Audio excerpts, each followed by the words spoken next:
गांव में औरतों की चोटी काटने के हादसे हो रहे थे। जैसे ही रात होती, एक चुड़ैल अपने हाथ में बड़ा सा खंजर लेकर आती और जो भी औरत उसे सोते हुए मिलती, चुड़ैल उसकी चोटी काट कर चली जाती।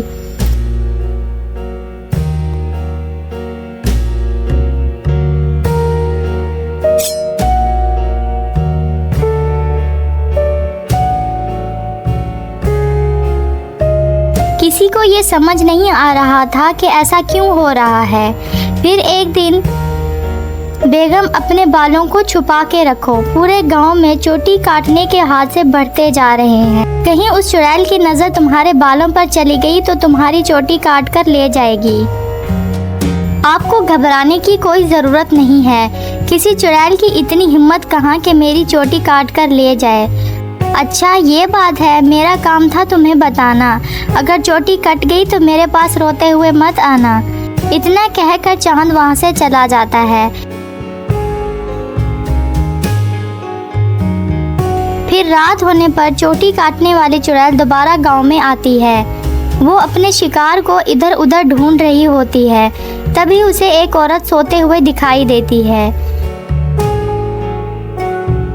चुड़ैल उस घर में घुसकर चोटी काट लेती है। जैसे ही औरत की चोटी कटती है, उसकी नींद खुल जाती है।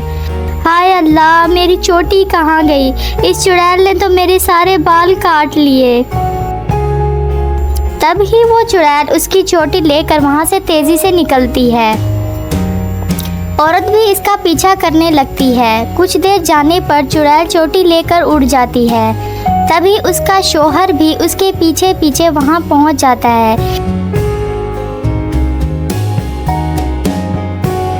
क्या हुआ खुशबू, तुम इतनी रात में यहाँ क्यों आई हो?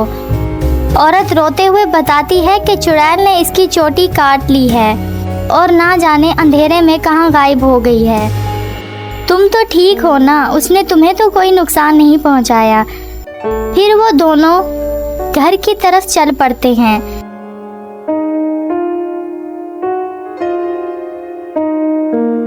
अगले दिन खुशबू की चोटी कटने की खबर पूरे गांव में फैल जाती है। सब लोग उस चुड़ैल के बारे में बातें कर रहे होते हैं। फिर चांद को अपनी बीवी की फिक्र होती है तो वो अपने घर की तरफ चल पड़ता है।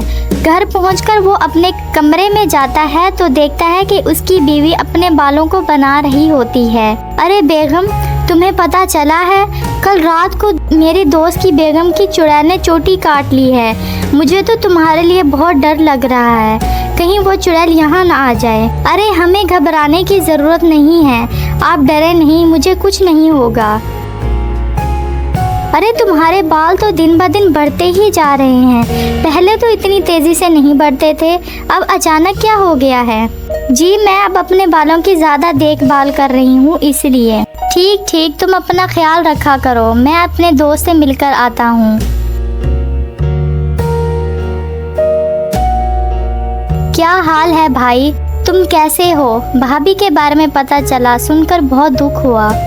अरे क्या बताऊं भाई, जब से खुशबू की चोटी कटी है इसका तो रो रो कर बुरा हाल है। और सुनाओ, भाभी ठीक है? अब तुम्हें भाभी का ज़्यादा ख्याल रखना होगा, कहीं चुड़ैल उन्हें भी अपना शिकार ना बना ले। ठीक कह रहे हो भाई, मुझे तो खुद बहुत टेंशन हो रही है। अच्छा मैं चलता हूँ, तुम अपना और भाभी का ख्याल रखना। रात होने पर चांद सो रहा होता है। उसे चीख की आवाज़ सुनाई देती है। चांदनी, चांदनी कहाँ हो तुम? अरे ये किसकी आवाज़ है? लगता है चुड़ैल ने फिर किसी औरत पर हमला कर दिया है।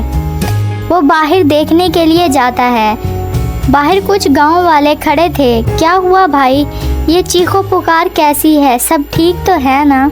नहीं भाई, अभी अभी चुड़ैल इस बेचारे की चोटी काटकर अंधेरे में गायब हो गई है। चांद को अपनी बीवी की टेंशन होने लगती है, इसलिए वो वहाँ से चला जाता है। घर आकर देखता है कि चांदनी अपने बालों को सहला रही होती है।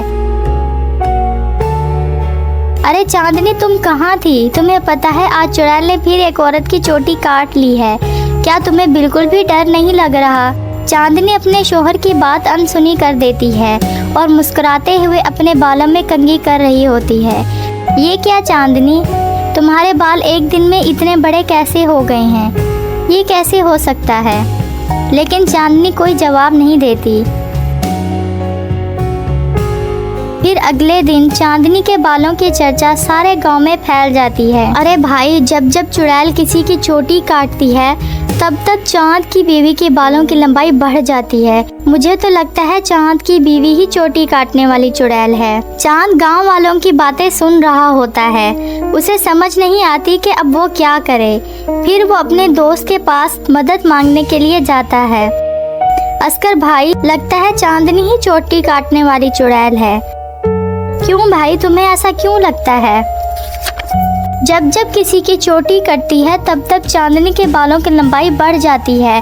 और कल जब चुड़ैल का हमला हुआ, चांदनी अपने बिस्तर पर नहीं थी, फिर अचानक पता नहीं कहां से आ गई। अगर ऐसा है तो हमें कुछ न कुछ करना होगा। तुम आज रात सोने का नाटक करना और जब भाभी घर से बाहर निकले तो तुम उसका पीछा करना। तब दूध का दूध और पानी का पानी हो जाएगा। अस्कर भाई, तुम भी मेरे साथ घर चलो। तुम वहीं छुप जाना, फिर हम उसको रंगे हाथों पकड़ेंगे। ठीक है, तुम कहते हो तो।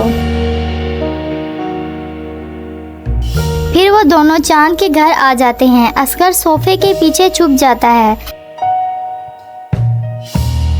रात होने पर चांद सोने का नाटक करता है। तब ही चांदनी उठती है और घर से बाहर निकल जाती है।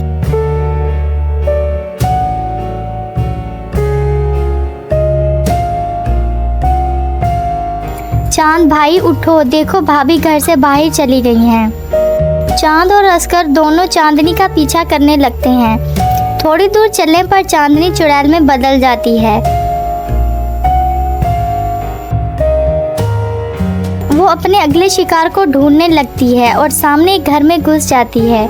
वहाँ उसे एक औरत सोते हुए दिखाई देती है। अरे वाह, इसके बाल तो बहुत बड़े हैं। आज इसे ही अपना शिकार बनाऊंगी। रुक जाओ चुड़ैल भाभी, हम आपको ऐसा नहीं करने देंगे।